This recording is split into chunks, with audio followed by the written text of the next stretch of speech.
तुमचं शिक्षण कुठं झालं सर आणि आजच्या घडीला आपण काम कुठं करताय सर? माझं MBBS grand medical college JJ हॉस्पिटलला झालं. 1992 मध्ये MBBS झालं. Than me MS general surgery Nair hospital Topiwala medical college Mumbai central इथेच झालं. आणि नंतर मी MCH cardiac surgery at KM hospital Mumbai इथे 1997 ॲडमिशन केलं. 2000 मी MCH कार्डियक सर्जन झालो. नंतर ऑलमोस्ट 9 महिने मी डॉक्टर नीतू मानके लेट डॉक्टर मानके यांच्याबरोबर ऑलमोस्ट आय थिंक 9 महिने 10 महिने काम केलं असेल. आणि त्यांच्याचमुळे मी UK इंग्लंडला गेलो. तिथे मी 4.5 वर्ष थांबलो. नंतर तिकडून पुढे मी 1.5 वर्ष ऑस्ट्रेलियाला थांबलो.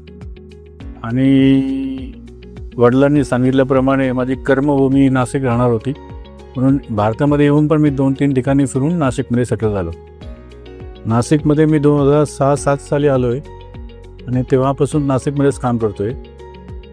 वोकार्ड हॉस्पिटल नाशिक हे मी कार्डियक सर्जरी डिपार्टमेंट चालू केलं. नंतर मेडिकवर हॉस्पिटल नाशिक याचं डिपार्टमेंट मी चालू केलं कार्डियक सर्जरी. आता मी director of cardiac sciences Sahyadri हॉस्पिटलमध्ये काम करतो आहे मागच्या 4 वर्षापासून.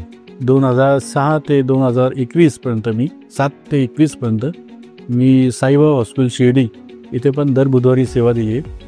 आणि आता जळगाव माझं एक मित्राचं हॉस्पिटल ऑर्चिड हॉस्पिटल तिथे मी आठवड्यातून एकदा सर्व्हिस देतो.